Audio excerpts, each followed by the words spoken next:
My name is Lashawnda Becoats, and every day I empower people to live fearlessly, passionately, and most important, authentically. Whether I'm traveling around the world or grubbing at some of my favorite eateries, as a life coach, I've made it my mission to connect with people in hopes of learning more about humankind. Do you want to know what they all have in common? They inspire me, and now it's their turn to inspire you. Whether you're here to laugh, learn, cry, or love, let's run toward our life together.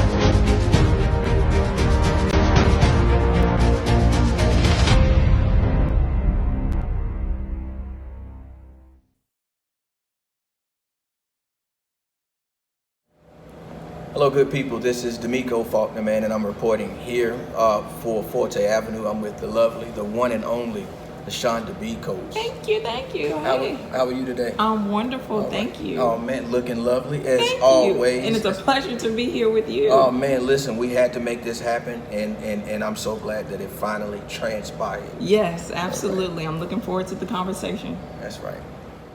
Well, we do know that, and I was thinking about it today before you arrived. I was saying, you know, for people who know, just like the young lady who approached you today, when you hear the name, you know, Lashawnda Becoats, or anyone knows of you, style definitely comes to mind. I know you can try to be modest, but style comes to mind. How would you describe your style? You're welcome. How would you describe your style in? I'm gonna give you one word. How would you describe your style in one word? Ooh, that's a tricky one. I would say eclectic. Okay. And I've seen you and I've heard you express to people your transition, well, not permanently, but your kind of transition away from heels, or wearing less heels and more sneakers. And if I could, I've said it before, but the sneaker game is real. It's real. I saw a pair of orange. I think orange is your favorite color. I saw a pair of orange shell toes with a dress she was wearing in one of the pics. Yeah, my Pharrell limited edition. I actually bought those in Argentina. See, okay, because they were sold out in the States, and I found them when I was in Buenos Aires, and I copped two pairs. I got a pair of orange ones for myself and a yellow pair at the time for my middle daughter. Oh man, so we just getting shell toes from Argentina. Yes, okay. from Argentina, Buenos Aires. Got you. And that kind of segues into my next question. With you having this travel experience, and this global perspective, how does that continue to influence your creativity?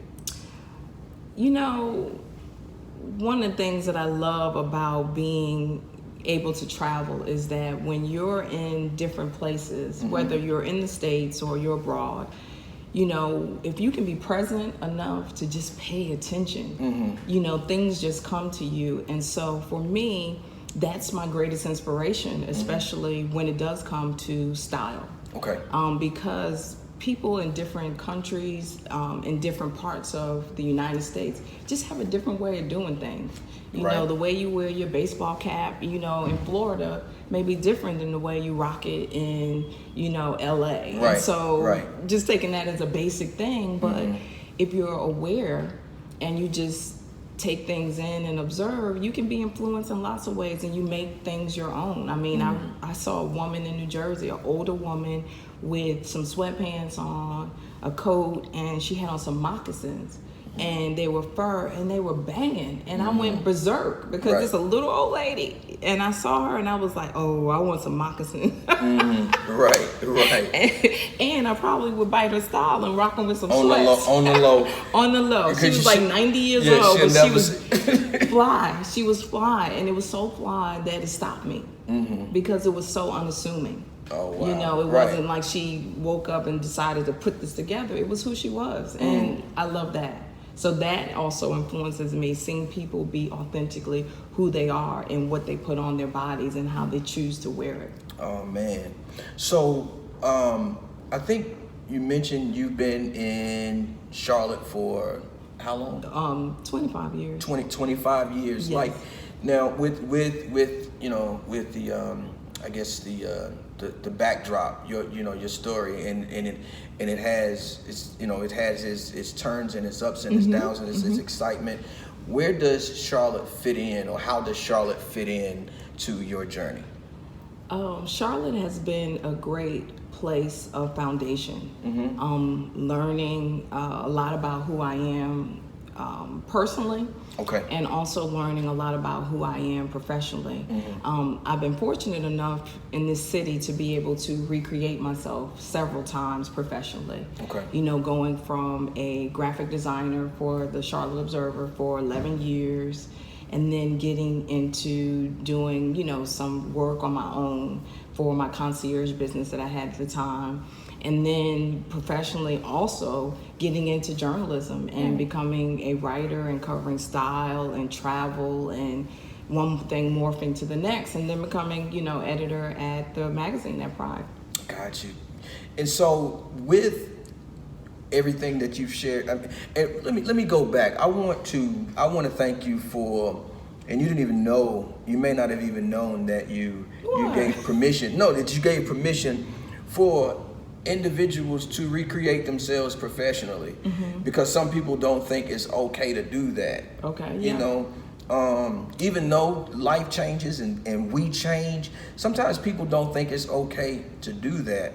And sometimes people get stuck. They do, and they get stuck and don't realize that in this lifetime, if you're fortunate enough to know yourself and know your skill sets, when we're talking about professionalism, you can be anything that you imagine yourself to be, and that's why the Run Toward Your Life brand came up, because when I realized that I was running away from my fears and running towards my life, because I believe that so many people are stuck because they're living their life in fear. And so when I was able to see it, understand it, and then take it and make it into something that would hopefully empower other people and inspire other people to live to their best life or live in their best life, it was just then that I really knew what my purpose was.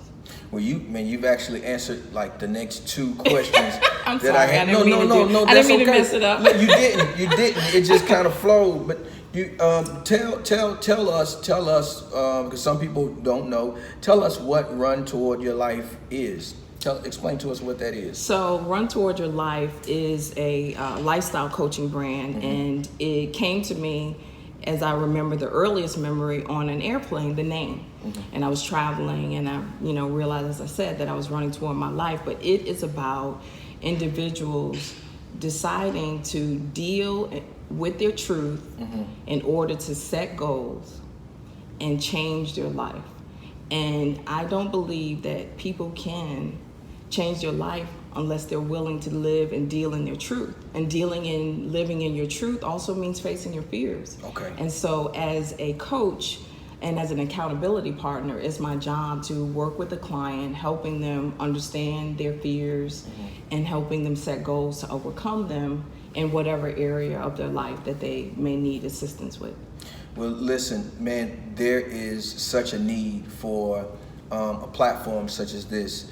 And I would say in this day and time, because there are a lot of people who I've actually spoken with personally who would describe where they are, or the space that they're in, as being an intersection. And you have options to go either straight, left, or right. But you really don't know. Well, perhaps you do know, but the fear will stop you. Exactly. It stops you. And one of the things that I love about what I do is that I create a safe space for my clients to be in. And I create the safe space by allowing them to obviously be themselves, but also not judging them in that safe space. Because outside of the safe space, right, if you're married, single, have lots of friends, family, you really rely on what other people say. Right. And if you reach out to them for advice, a lot of times they tell you what they think you should do because they know you. But when you're in a coaching environment, the beauty of it is that it's not my job to judge you.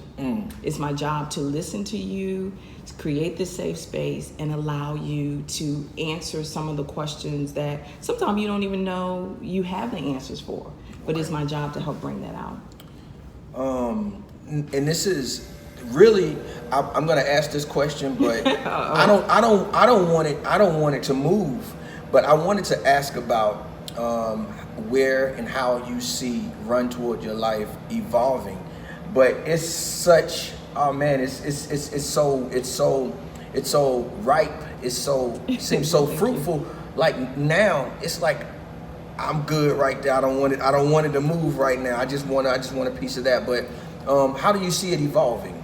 Well, that's a great question. The first way that it is evolving is I'm stepping out of just doing one-on-one sessions with people. So evolving into doing more work with a number of people all at once. Because as I've seen on my Instagram space, there are a lot of people going through a lot of things at the same exact time. Wow. Same vibration. And when I'm posting and sharing things, you know, through my private messages, people are saying to me, this is where I am, can I get more information? And so evolving that to more group, in person and also digitally. Okay. Also continuing to moderate and do panels. So I'm doing more public speaking than I have been in the last few years. Okay. Around that message of running towards your life and what that means. I'm actually doing something next week around that for students. And so creating also collateral things for people to hold on to. So writing a book. Oh, wow. Okay. Yeah, writing a book. I finally decided to sit down and do that. So writing a book and working on that, but really just stepping, once again, I can't teach other people about stepping into their purpose if I don't step into my own. Right. So with my other responsibilities, slowly but surely, I'm stepping into my purpose, which is continuing to guide and support men and women, but passionate about helping women. So with you kind of putting on the producer hat, because I've seen the commercials about The show. about the show. Any advice for others who may be aspiring to take similar steps? You know, it can all be so simple. And when I say that, I mean a lot of people wait for the bigger picture to happen. But we're all empowered today with our cell phones, with technology. And so it is really understanding who you are, your purpose, and what it is you want to share with the world. If you can start there, whether it's makeup or hair or finances or whatever it is, whatever you feel your message is that you need to tell people, start today. Okay. Pick up your phone, shoot a little video. If you're on a social space, share it with your friends, your followers, and that's how you start. And it could be so simple. But I know people waiting for a deal, someone else to validate them and say, you have a message, you know, blah, blah, blah. Those things will come if you just persevere and start to craft and understand your message and build a following so that it makes it valuable for people. Got you. Look, I want to ask a couple fun questions. What do you? And I don't know if you're if you're a part of this particular crowd, but what are you watching these days? What am I watching these days? So I'm watching a lot of documentaries on Netflix. Okay. Well, man, listen, I am hating that this time is coming up, but I do want to know, like, what's on the horizon? What do you have coming up? So on the horizon, I'm looking forward to, number one, enjoying this wonderful weather we're having here in Charlotte, minus the pollen. Okay, right. But looking forward to doing some more traveling, traveling back and forth up to New York, working on some projects. Okay. And looking forward to going abroad. And finally finishing my book and getting that edited and getting that out into the world and see what happens. Man, I can't wait. Can you do me a favor though? What? Can you just stuff me in a suitcase? I'm gonna do this. I'm gonna do this. You don't even know where I'm going. It doesn't matter. It doesn't matter. It doesn't matter. And just take me out. Just say we're here. You would love it though. Okay. That's okay. That's okay. You would absolutely love it. Well, listen, thank you so much for your time. You're It's very always welcome. a pleasure.